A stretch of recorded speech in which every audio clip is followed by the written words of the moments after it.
During the movie, Brian was he's watching the movie, and then he's, we're talking back and forth, and he's checking his text. He looks at me and he goes, "This movie is f***ing weird."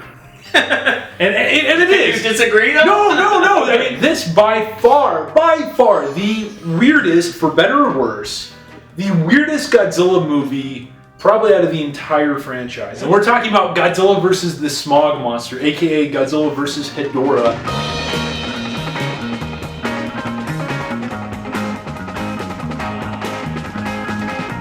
Smog monster made of muck, yuck, and possibly feces puts Godzilla's garbage bags and litter picker to the ultimate test. I remember this movie creeping me out when I was a little kid watching it, and then it just got f***ing weird. To make a movie anti-pollution, that's fine. But, I mean, they just whack you over the head with it. Pollution! Bad! Pollution! Bad! I'm understanding it slowly! But that's the whole message. It's not, there's nothing else, there's no, how can we stop it, or... Nope, it's bad. Yeah, it's bad, and Godzilla's going to fight it by nuking it with his radioactive breath. From the executive producer that brought you Godzilla 2014 came Godzilla vs. the Smog monster. Yoshimitsu Banno was a first-time director when he got this gig.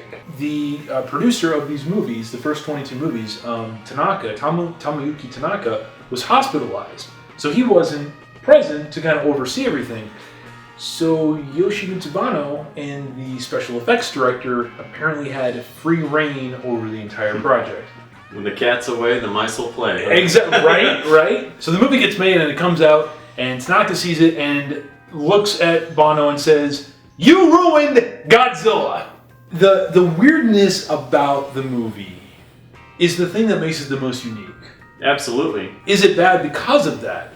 It's not a great movie. No, I don't think so. I'll give you it's unique, but I also think it's bad. There were a lot of moments where we were questioning what exactly was going on in all seriousness. Godzilla would do something, Hedorah would do something, they'd be fighting-ish, and we'd be saying, hey, what are they doing? They're not... There's no explanation to anything. As we keep going on, I feel like we're kind of jumping back and forth. Yeah. But I don't necessarily think that's because of the fact that we don't know what the f*** we're doing. It's because the story is just about as paper thin as ever. Hedorah shows up, starts killing off people, and bada bing, bada boom. Godzilla shows up for whatever reason, and he's fighting Hedorah, and yay, that's it.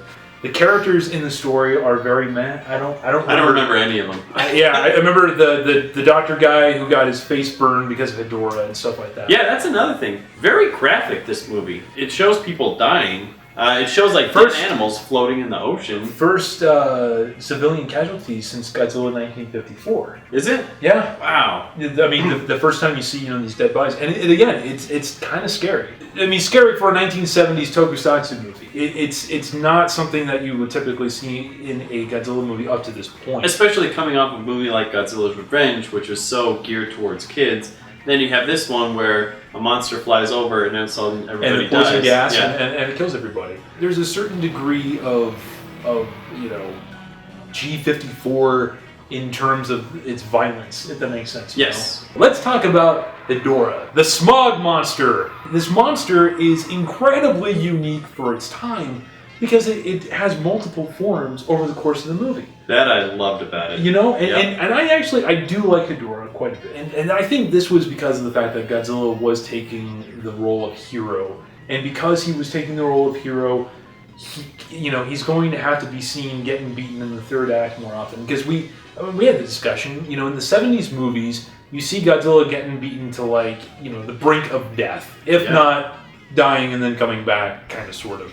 At this point, Hedorah was basically his most challenging foe yet. Yeah, absolutely. I mean, they fight 3 times. Godzilla wins the first one. The second one, not so much. No, quite not so much. And then, he gets pretty thrashed in round 3, and it's only with the help of the humans, basically, that the monster wins. There was a lot of fighting in this movie. Yeah. However, they weren't good fight scenes. I mean, to me, it was the 2 monsters standing there. I can remember, it might have been the first one. They're just standing there, communicating, or whatever. God knows. This was half the time when we were asking, what is going on? What are they doing? I don't really know if I could really call any of them that great. I think we need to talk about Godzilla himself and how he's presented in this movie. Do you want to do his little pose thing that he kept on doing? Yeah, he kept like a kitten, just kind of like. Pawing at the camera. And apparently that was. And I swear, it's like when a boxer like lines up and then one of those things. I think that's exactly what he was trying to do, and even the little kid. But it was a pawing at the camera like. Meow.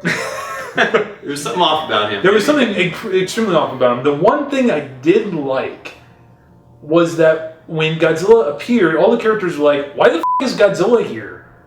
As if, like, you know... As if they were reading the audience's mind.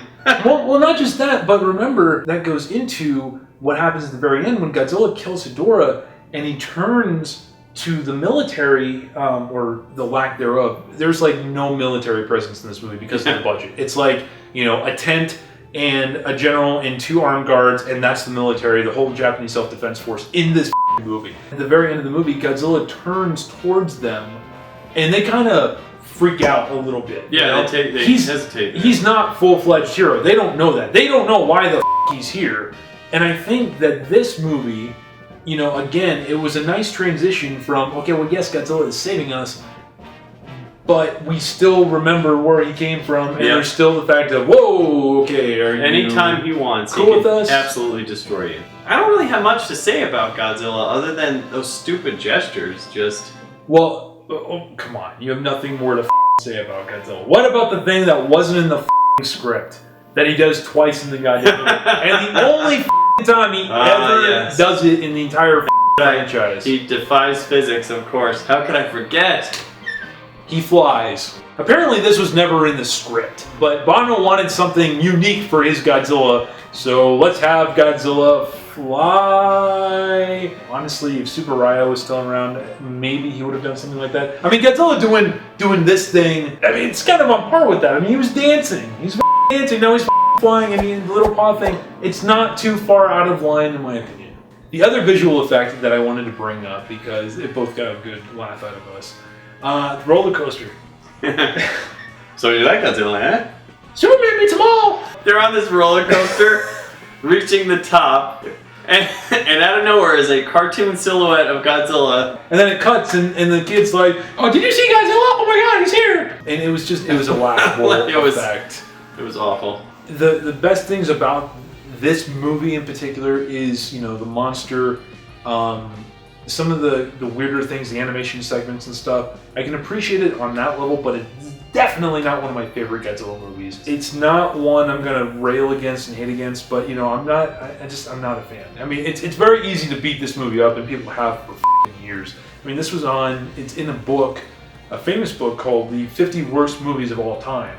Wow. And I don't know if I'd categorize it as that. But. Yeah, but it made it in there, and it got that notoriety, that cult. You know, everybody picks on the weird kid at school, and this is definitely the weird kid in the school of Godzilla movies. I watched this movie as a kid, and it was actually in one of my favorites when I was a little kid. I remember being creeped out by it, but in a good way, and now I'm creeped out by it in a very bad way. The next movie, surprisingly, a lot of people also hate it, but we did not! Exactly. Spoiler alert. Sorry. And that movie being Godzilla vs. Gigan, aka Godzilla on Monster Island, that was released the following year in 1972. So with that said, I am Matt. Brian. And for Godzilla's sake, keep watching more Tokusatsu for the good of mankind and yourselves. And please, please remember to wipe if you ever have Hedorah on your ass, as it does leave a rash. Adi. Adios.